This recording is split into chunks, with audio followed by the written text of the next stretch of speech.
Hello everyone, চলে এসেছি আর একটা নতুন ব্লগ নিয়ে সকাল সকাল। আর এখন বাজে সকাল 9টা। আর আজকে আমাদের ঘুম থেকে উঠতে একটু লেট হয়ে গেছে। আজকে প্রায় 5-6 দিন ধরে উঠতে লেট হয়ে যাচ্ছে, কারণ আমরা 7 দিন আমরা হসপিটালে ছিলাম। তারপরে আবার এসছি, মানে ঠিকঠাক ঘুম হয়নি। আর তোমাদের দাদাকেই সব কাজ করতে হয়, কারণ আমরা বাইরে আছি আর আমাদের তো দেখার মতো কেউ নেই।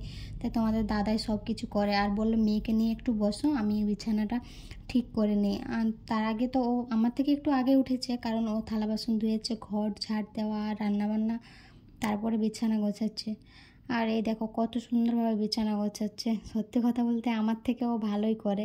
এটা আমি আগে একবার ভিডিও দিয়েছিলাম, তখনও বলেছিলাম যে ঘর গোছানো বলো, ওটা আমার থেকে ও বেশ ভালোই পারে।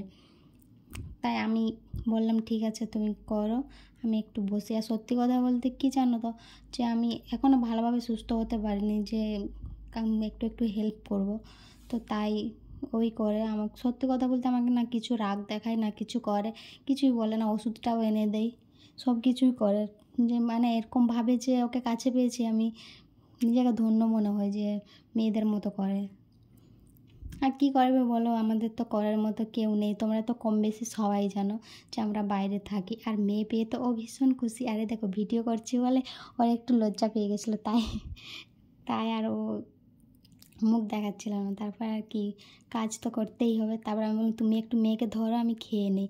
আর আমাকে এখানে 4 বিস্কুট দিয়ে দিয়েছে, আর ওটাই আমি সকাল সকাল 4 বিস্কুট খাই, লাল চা, মানে চিনি কম দিয়ে। তো চলো আমি খেয়ে নিই। আর লুকে লুকে খাওয়া না,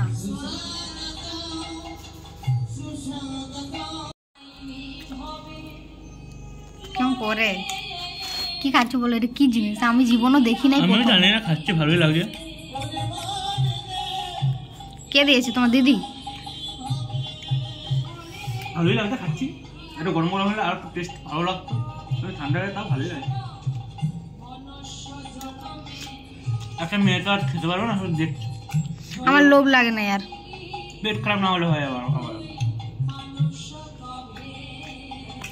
খাবে, একবার মেয়েকে দেখবে, একবার ব্রাশ করবে, একবার মেয়েকে দেখবে, তোর কি?